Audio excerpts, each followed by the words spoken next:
Hello and welcome to the Vinyl Sanctuary. My name is Christian and I hope that you will join me in taking refuge in records. So I'm here today, as you can see, in a rather festive party mood, and that is because I am delighted to be celebrating the first year birthday of the Vinyl Sanctuary channel. So as you can see, I've come prepared with my customary pointy hat at the jointy angle, and I've also got my birthday boy badge on as well, and the Vinyl Sanctuary t-shirt. There we go, in celebration of 12 months of being here on YouTube, creating content and fostering a community of just amazing people that have been so generous and giving with their time and attention and commenting and sharing their amazing knowledge and music taste. And yeah, what an incredible journey it's been. I'm still processing it, really, that it has actually been a full year since I recorded my very first video. And that video was an introduction to me and to why I wanted to start the channel. And I do some shout outs on there as well as to people that inspired me to embark upon this journey. So what I'll do is, for anybody who's new to the channel or maybe is after a bit of a refresher of what I've done in the past, I will actually pop a link to that first ever video in the description box to this video that you're watching now. It was quite a moment for me to go back and watch that video again from when I recorded it 12 months ago, and just to see what my hopes and aspirations were at that time and how things have progressed from that moment on. So it is a little bit different today. So there will be one record I'll be showing, just in keeping with what I actually do here at the Vinyl Sanctuary. It's a gift from a wonderful wife, Michelle, who's been an amazing supporter of the channel since day one and before it started, and obviously life in general. So there will be a record to show that I'll talk through at the end. But as I mentioned, it's going to be a bit different. So what Michelle's actually done is prepared a list of questions for me that she's put in a sealed envelope that I've got no idea what they are.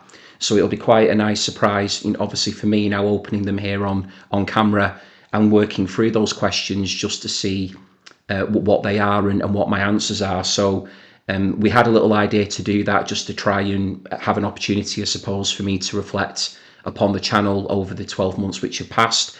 But I genuinely, God's honest truth, have no idea what's in there. So that'll be a lot of fun. So I'll be working through those questions, and then I'll talk about the record at the end. That was the advice that Michelle gave me, because I think she thought that it would be a good thing to do the questions first, just in case there's any crossover with anything that I might end up going on to talk about off my own bat. So we'll see how that turns out. The other thing I wanted to do as well is I've actually pre-popped some party poppers. So I've got a little bit of a festive vibe going on. I'm going to leave that on there now to brighten myself up a little bit. I did not want to pop those on camera because, boy, did they have a bit of a bang to them. I was quite surprised at just how much of a pop those poppers had. I don't recall them being quite that strong back in the day. I've not popped a popper for a while, but party popper. But yeah, it had a bit of thrust to it. So I thought, no, I'm not going to pop that in the moment here on camera, just in case, God forbid it, damaged any eardrums or it shocked anybody who was listening to me on headphones or anything. So I made sure that I didn't do that. And the only other thing to show before I open this envelope up is I've come here prepared with a little cupcake, just in celebration of my first year of the Vinyl Sanctuary. So white chocolate and raspberry cupcake there with that is a number one. It's burnt down a bit now. Did that before I turned the camera on. So this is to everybody and who supported me, and just a way of my way of saying thank you, and helping me to embark upon a journey in something that I wanted to do for such a long time before I took the plunge to turn the camera on and start talking about music and sharing my passion. So we'll do a quick blow of the candle, and then I will move on to looking at these questions. So thank you, everybody, and here's to the first year of the Vinyl Sanctuary. Okay, I look forward to having that later on. That'd be really, really nice, that. Let's pop that little bowl over there as well on it. There we go. Okay. Right then, so we'll get into these questions. I'm really quite excited to see what they are. So there it is. Birthday questions that have been prepared by Michelle. So I think she mentioned there was about 8 in total. So let's see how we get on here with them. and go from there. I'll try not to laugh here too much. It's very strange looking at myself, every time I ever do a video, but definitely when I've got party streamers on me and a badge and the hat and everything. But I shall try to work through, be professional about it, not let it put me off too much. Okay, so here we go. Let's see what we've got. Okay, so question number one. Who or what inspired you to start your YouTube channel?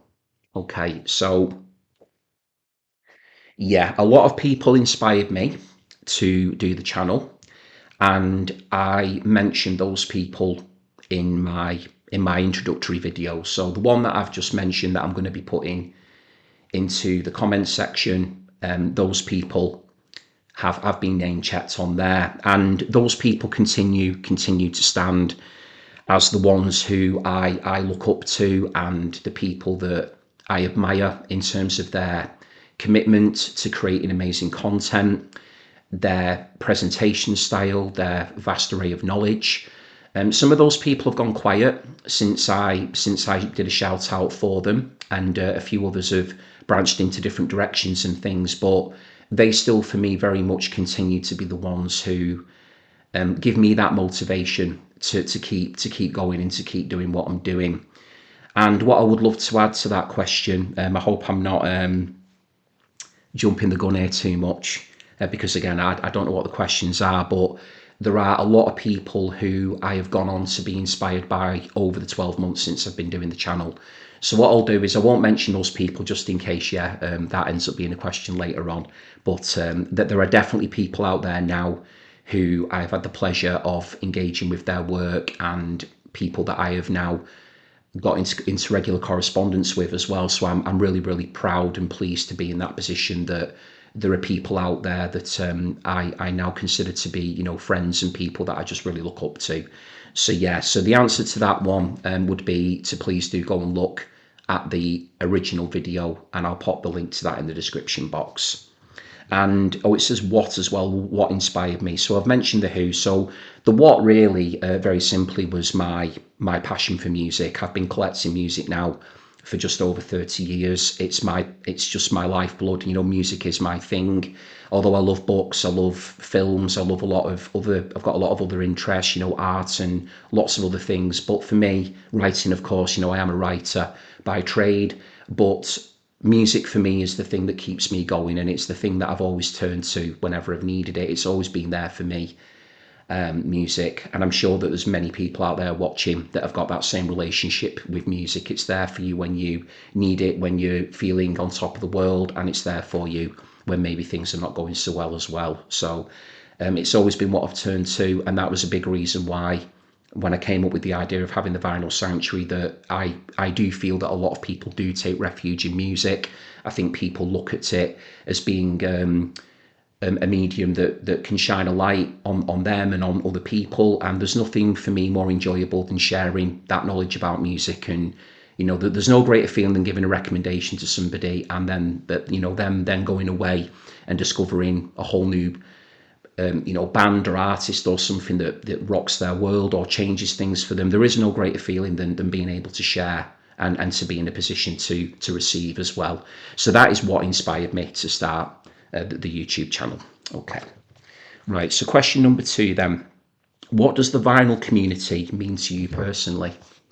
Okay, so the vinyl community is something that I only engaged with for the very first time when I started the channel, so 12 months ago, time of recording. So did my first video on the 11th of May 2024, and now I'm here recording here today on the 11th of May 2025. So what I would say about the vinyl community, what it means to me, is they have been incredible in terms of support. I put the hashtag vinyl community on every video that I create, and I will continue to do that. I will always remember with immense gratitude the incredible welcome that I got from so many people in the vinyl community when I launched that first ever video. There were people who I'd never ever met before, or rather I should say I hadn't heard of. Obviously YouTube creators are located all over the world, but there were none of these people that I'd ever, I didn't know them in person, so they didn't kind of owe me anything in terms of, maybe giving a friend a bit of a nudge or anything like that, or a bit of a G up. There was none of that. It was just people coming forward who had seen my first video and just said to me, that was a really nice presentation, well done, and welcome to the community. And if people do go and look at that original video, you'll see the comments on there from those people. A good few of them that I did the shout out for, and some of them are based over in America and other places, Canada as well. They all took the time to reply and were so kind to do that, and I'll never forget that. So the warm welcome that I got from the community from day one has been immense in terms of giving me encouragement and the kind of the inner strength that I felt that I needed to keep myself accountable, and just to give myself that permission just to turn the camera on and speak, just to do it. It doesn't matter, whether or not everything's kind of 100% polished, or at least that's my viewpoint. I do try to take pride in the work that I do and to get my facts right and get everything in order. I do a lot of research into the videos that I prepare, but I also know that it's always okay as well that if something does go a little bit awry, you can always correct it in the comments section afterwards, or it can actually lead up to some really interesting discussions with people who tune into you. So yeah, the community have been great to me. That's all I can say. And I very much feel now that should I see any people who are starting their channels off and I get sight of what they're doing, then I would certainly want to be giving them a very warm welcome as well, and just show them the warmth that I had the pleasure of experiencing as well. Okay, so question number 3: what is your favorite video that you have recorded? Oh, what a great question that is. Let's just check here that we're doing okay for volume levels. I think, yeah, we're absolutely fine. Okay, great stuff. What is my favorite video? That's a tricky one, Michelle. Favorite video that I've recorded. I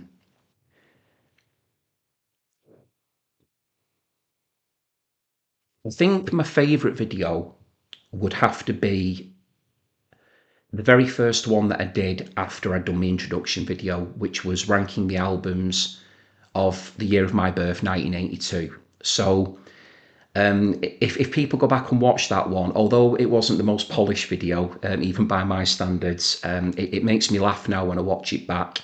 There's a little bit of an edit, a bit of a cut at the end where I had an issue with my power supply and the laptop actually conking out. So I did learn very quickly after that first video a couple of do's and don'ts of when you're actually recording. So although it's not the most perfect video I ever did, and in the grand scheme of things, it's probably one of the shorter ones I did, believe it or not. It came in at under an hour, given that it was a ranking vid. That is the one that I feel most proud of because it was the first one that I did. I really felt as well that on that video that my commentary was flowing, and I feel like the way in which I found myself talking about these albums that I'd loved for so many years, it just came to me quite freely. And that's not to say that it doesn't now, but I just felt that maybe because it was the first one I'd ever done, and I didn't have an audience or anything, it just kind of felt like just go for it and just do it. And I had a lot of fun doing that 1982 video, and I had no idea that it would go on to be part of like the whole ranking the 80s series and other stuff that I've gone on to do. I mean, I suppose I might have had like a bit of an idea that I would like to do something like that, but I just didn't know how it was going to go. And I think having a good reception to that first video for 1982, plus it's in my opinion a brilliant year for music. So much great music came out that year, and I think it definitely galvanized me and gave me that incentive to think, look, this is something here that you can actually keep doing, and something that you did actually enjoy. Once I'd gotten over my nerves and tried to just get on with it, then I actually found myself getting into the rhythm and the flow of it. So I think that is my favourite one, just because it represents and symbolises to me the very beginning of the journey. When you take the introductory video to one side, which was technically the first video, the 1982 video was the first piece of proper content, should we say, that I created for the channel. Okay, so question number 4. So we're already halfway through the questions now. Okay, what is one video or series that you recommend viewers to check out if they haven't already done so? Okay, so I would like to recommend my Ranking the 1970s series because I'm really really proud of that one. I mean, I've put my heart into all of these series and videos that I've done. I always try really hard to be objective about the records I show and to convey my thoughts and feelings and emotions as to why I do have a special connection or a particular feeling towards a record that I'm giving any kind of time to.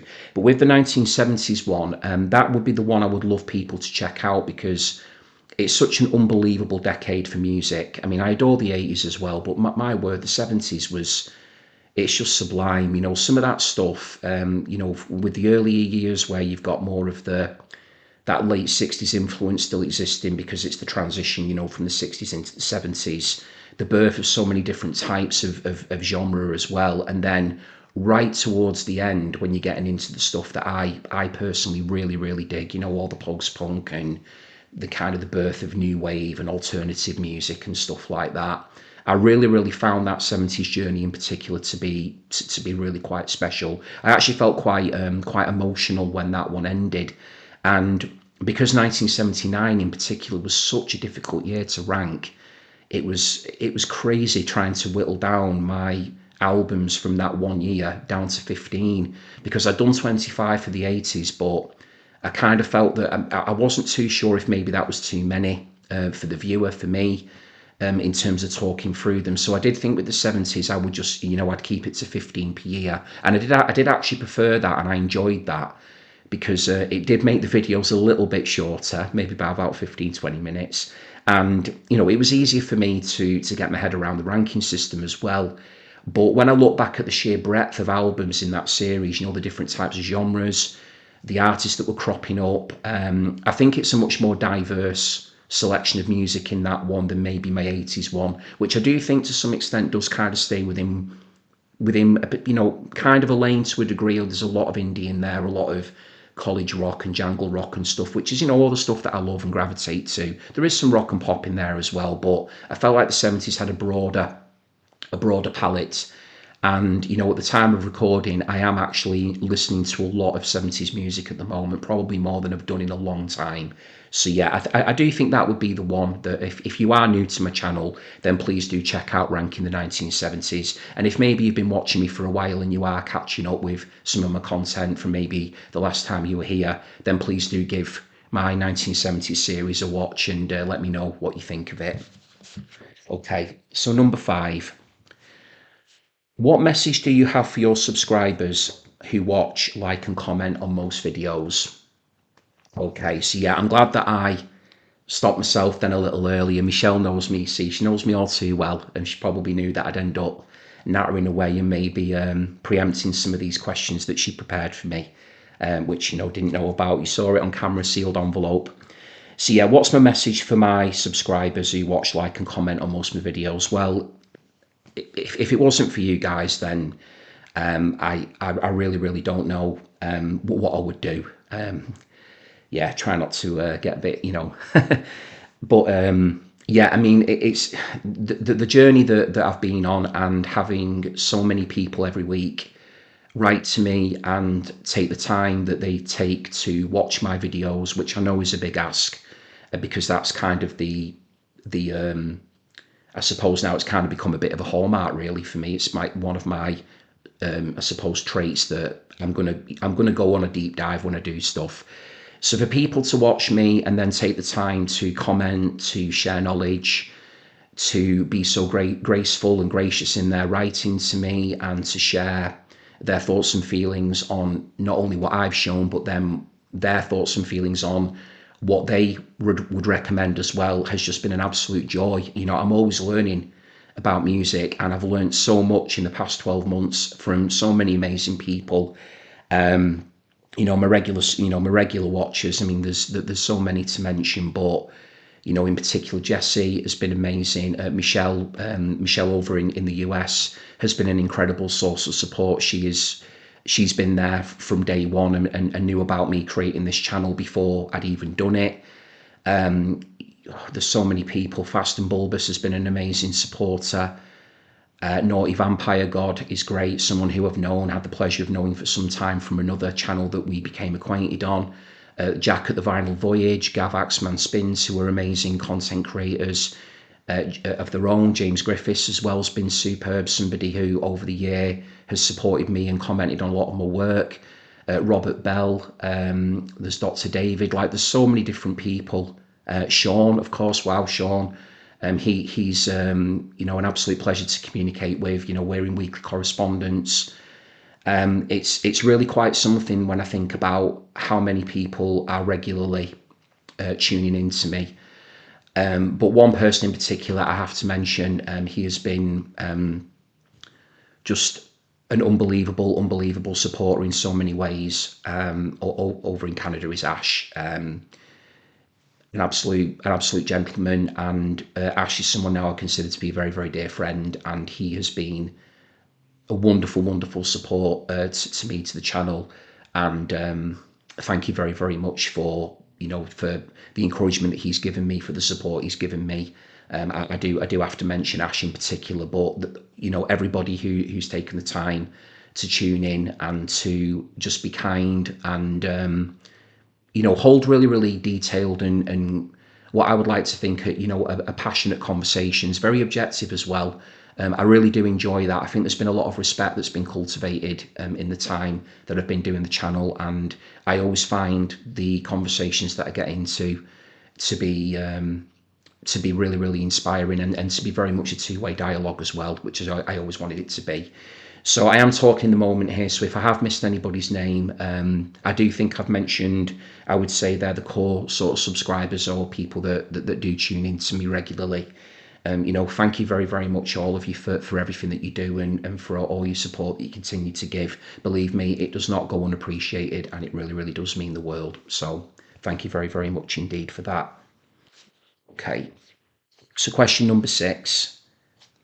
How has running the Vinyl Sanctuary positively impacted your life? Okay. Wow.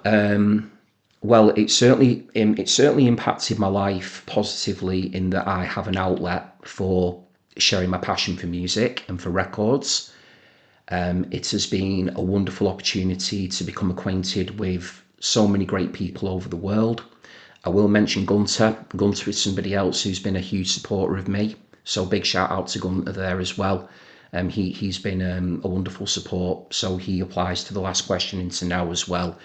So, and what I mean by that is because I've had the opportunity to communicate and connect with people from across the globe, I never ever thought that was possible.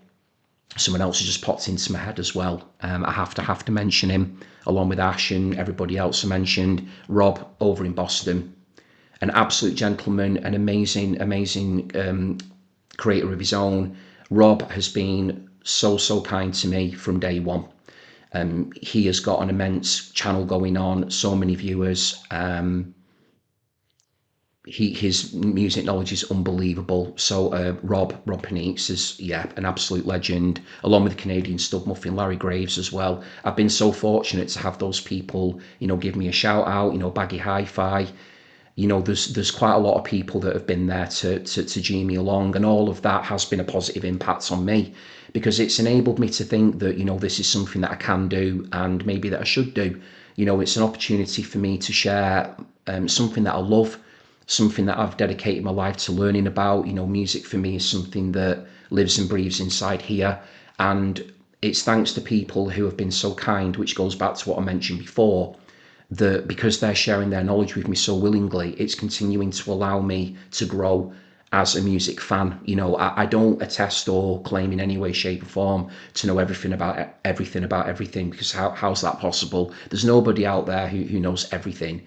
But that is the beauty of when you're open to learning about other things, and having an open mind and wanting to learn and expand your collection, broaden your horizons, get into different types of music.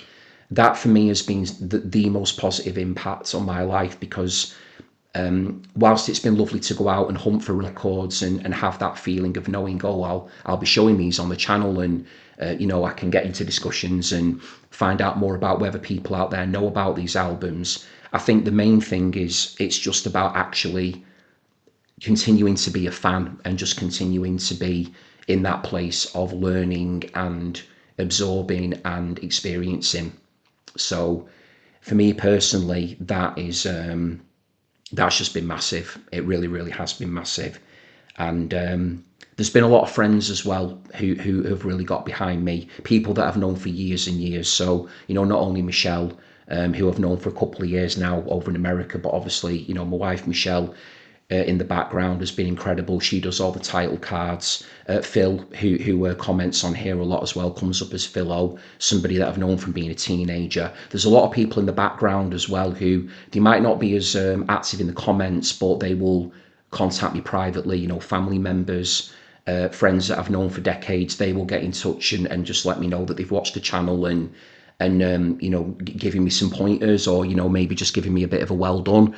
So that's positive as well, because it actually allows me to stay in touch with people who, my nearest and dearest, who maybe I don't get to see as often in person as I would like, but the channel is kind of keeping me in contact with them as well. So that's definitely been a positive impact, because not only can I continue to have those relationships with people that I've known for a long time, but then I'm also creating new relationships and connections with people that are kind enough to drop onto the channel. So that for me is the thing that is impacting me the most, in that I continue to love my music and learn, and also to be part of what I feel is a really lovely community. Okay, so just 2 questions left. So number 7, what would you like to achieve with the Vinyl Sanctuary in the next 12 months? Okay, what would I like to achieve? Excuse me. I think what I would like to achieve is just to continue to keep creating content that educates and entertains. That was kind of my little mini manifesto, if you will, when I first started the channel. I do think I make reference to that in the introductory video from memory.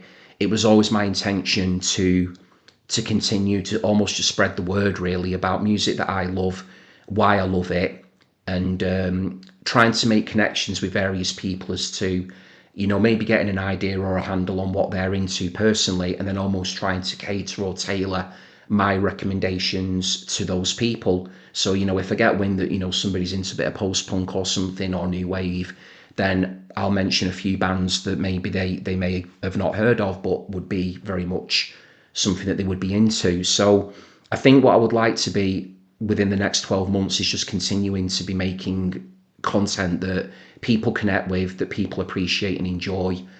And, if I'm fortunate enough, then I would very much love to be in the position where people continue to interact with me, give me the opportunity to keep learning, and just to keep this community going. So it's amazing that, I've at the time of recording here, I've got 423 subscribers. I never thought that I would ever hit that number within a year. I never thought that would happen. I would have been delighted to have gotten, a quarter of that, if that. I just wanted to turn the camera on and talk. So, I think I'll just continue to keep going with the flow. And, when it reaches year number 2, then I would love to have the chance to look back again like I'm doing now, maybe have another hat on and another little cake and stuff, and see where things are up to in that time. I think just thinking on the spot, because like I said, I've not seen these questions ahead of time, but I don't know so much if it's an achievement, but probably what I would like to do at some point would maybe to meet some people who are members of the vinyl community in person. So maybe if there's a chance to, get I don't know, a date in the diary with a couple of people out there who have been, as I mentioned, so welcoming to me from the vinyl community, people that are making content of their own. That would be lovely. If there was an opportunity or a chance to do that, maybe meet them at like a record fair or something like that. Just to be able to say hello to them in person. Shake the hand, maybe have a beer, whatever. Buy some records together. That'd be nice. But yeah, I think for me personally, I think what I'm just happy to keep doing and keep achieving is just to keep having ideas, and just to keep making stuff that lands well with people. And I have to say that I've been very lucky as well that, you guys who do tune in to me regularly have given me some really great ideas to run away with and work on. So I'll always be grateful to you for doing that as well, giving me pointers or ways in which I could take the channel forward. Okay, and then we're up to the last question now, and then I'll show this record off. So, how are you celebrating your first birthday, and where will your next final hunt be? Oh, love you too, Michelle. Okay, just put a little message there. So, how am I celebrating my first birthday, and where will my next final hunt be? Well, I guess I'm celebrating my first birthday by doing this video. I wanted to do something that felt like it was bringing people into my space that have been here, for the journey, either since the beginning, or maybe they've jumped on board a little later, or whatever. It doesn't matter, in that everybody has been so welcoming and so supportive of me. So this really, for me, feels like the first step of the celebration. I've got a beer that I'll have downstairs later on. I've got my cake. Obviously, I've got this record here to show, which was purchased for me, as like a well done for reaching a year of the channel. Had a lovely card as well from my in-laws as well, which was really, really kind of them. And they are very, very kindly given me some money as well to go and get something with, which would be lovely. So yeah, again, feeling very, very lucky and very, very blessed in that regard. I've got a lot of people supporting me. I've mentioned on the channel before, I'm from a big family, and I do feel that my family have really had my back, and they've encouraged me and motivated me to follow the passion of creating YouTube videos and doing what I'm doing. So yeah, I feel like I'm celebrating it in a really in a way that's very much in keeping with me and how I am. And no doubt I'll spin an album or two later on as well to celebrate. So, and where will my next final hunt be? Yeah, well, that's interesting. So I have actually got a little trip booked. It was quite sort of a spur of the moment thing, I suppose. But yeah, Michelle and I have decided that we're gonna go abroad for a few days later in this month. So again, at the time of recording, May 2025, we're going to actually discover a new city together. We're going to Zagreb in Croatia. So I'm guessing that there'll probably be a shop there maybe that I could go and look in, or maybe a market or something like that. Never been to that country before. I've been fortunate enough that I have travelled around a fair bit in my time, but we just decided that it was a time for us, with work and stuff going on, that it'd be nice to take a short trip. It's only going to be a couple of days, but I'm really looking forward to it, and I'm sure that should I pick up anything while I'm over there, then that will definitely be a video that I then go on to create for the channel here. So wish me luck, everybody, that I do find some gems over there. And yeah, it'd be lovely to experience a new city, a new culture, and it'll just be nice to get away for a few days and recharge the batteries and have a bit of R&R and stuff from work and stuff. I mean, we've all been there, haven't we, with work? And sometimes it's nice just to, if you can, take a little bit of break from things. So that's what I'll be doing next. So I've not got too long to wait for that trip coming up. So it'll just right at the end of the month. So yeah, that'll be really nice, and we'll see how the hunt goes. Okay, so they're the 8 questions then. So I'm really, really grateful to Michelle for putting those together for me. I'll thank her later on for doing that. I had no idea what was going to be in there, but it's been really, really nice to got all me streamers stuck to my arm and stuff. That's not very flattering. It's actually left like pen marks on my arm. There you go.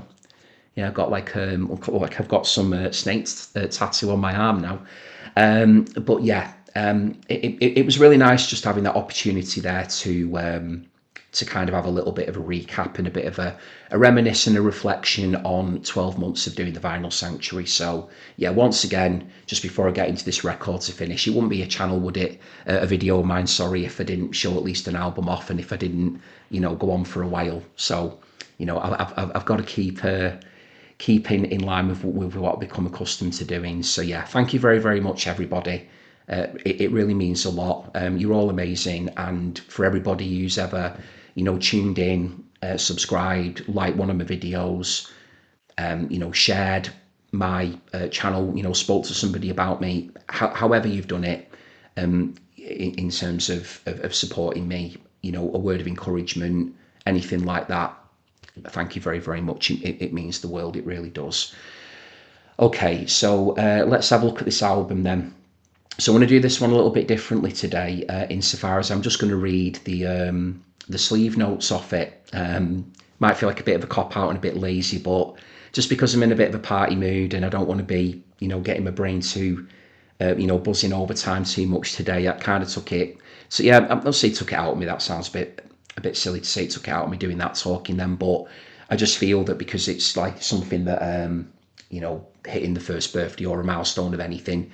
I didn't quite prepare for it to feel maybe quite as emotional as it did. So I shall just simply read these liner notes of this record. There's two members of this group. They are a super group. Two of the, well, three technically, I suppose you could say, of the greatest bands of all time, in my opinion. Probably Big Clue now. Four if you include the other chap that helped them out every now and again. So this was a purchase to mark my first birthday of the channel, and the record is Get the Message, the best of electronic. So obviously those three bands I was talking about are Joy Division and New Order, represented there by Bernard Sumner, and then of course the Smiths with Johnny Marr. So question to ask, do people out there feel that electronic are the best supergroup of all time? Now, there might be people that are thinking, nah, not even close. Put it in the comments, let me know. I think that is a really, really good shout for one of the best, if not the best supergroup going. Certainly for the type of music as well that I'm into. And that fourth group that I was talking about, because he was a regular or fairly regular contributor, was Neil Tennant of the Pet Shop Boys. He did some writing with Johnny Marr and Bernard Sumner on some electronic material, and to be quite honest, a few of those songs that he worked on are amongst my very, very favourites that the band ever did. So what I'll do, just in case you are new to the channel, is what I do always do is show off the record. If it's a gatefold, which this one is, I show the gatefold off, show you any bits of interest inside, and then I will choose a few favourite tracks as well. But rather than me kind of going off the top of my head speaking about electronic in any detail, I will let Bernard and Johnny do the talking for me, because they have produced sleeve notes for this record. So there is the back cover with the track listing.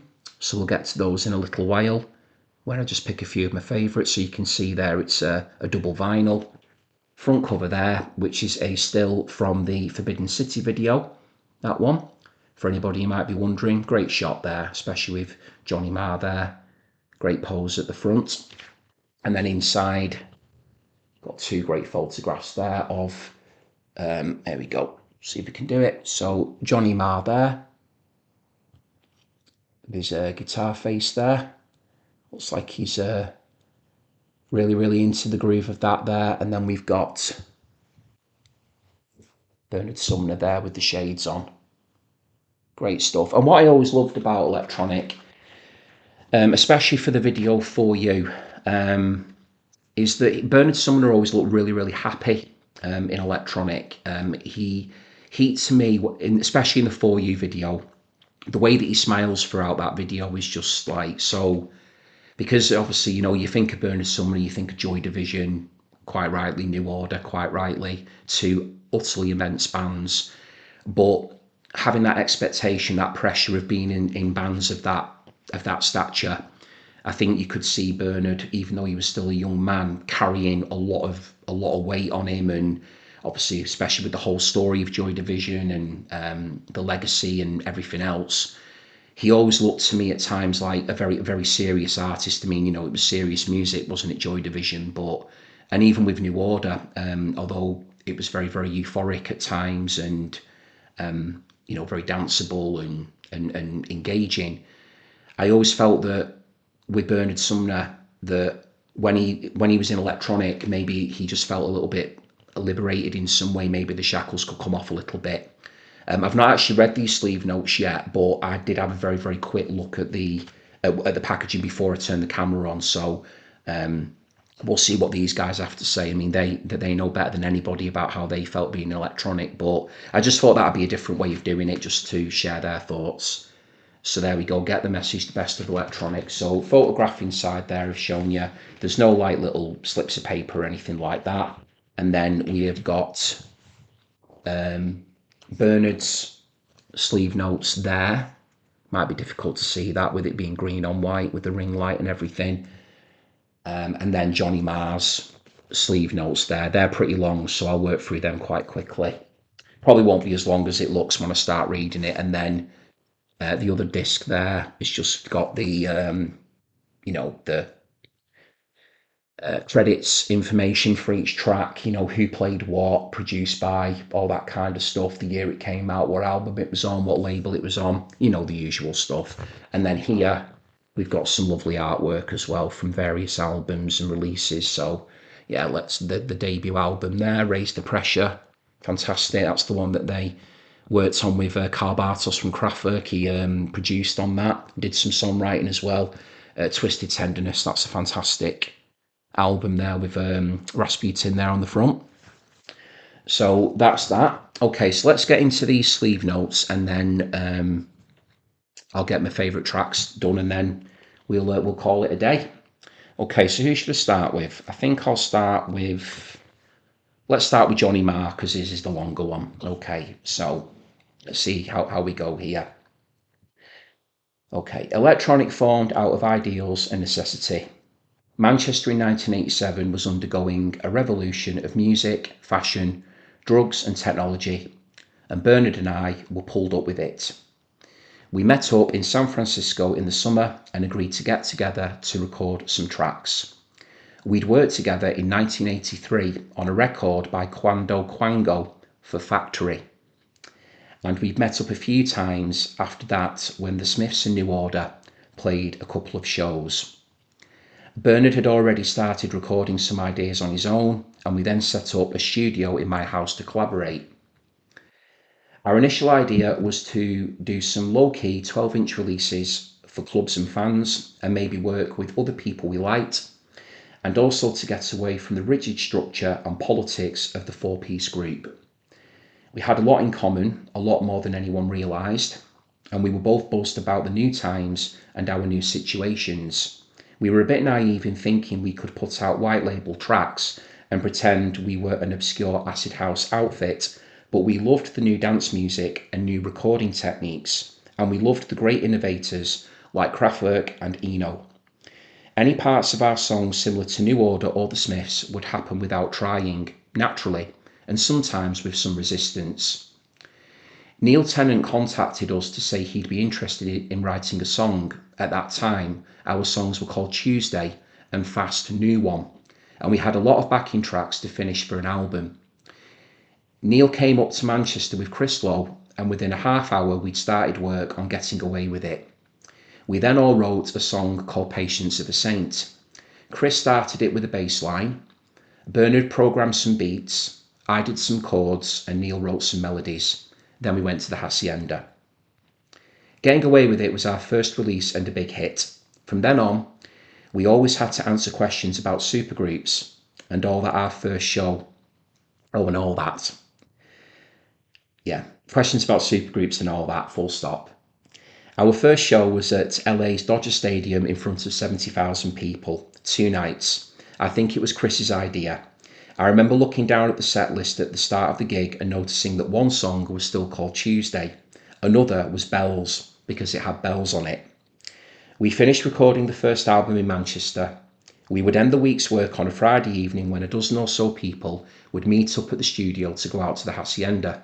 We would leave whatever track we were working on at the time on the mixing desk and then return to it 6 hours later with a different dozen or so people dancing around while we worked. The whole of the first album was infused with the feeling of our friends in the city. There was a gap of about 12 months before we started writing the second album, because I was recording Dusk with The, and Bernard was making Republic with New Order. We had another collaboration with Neil Tennant, who wrote and sang on Disappointed, a top 10 single in the UK.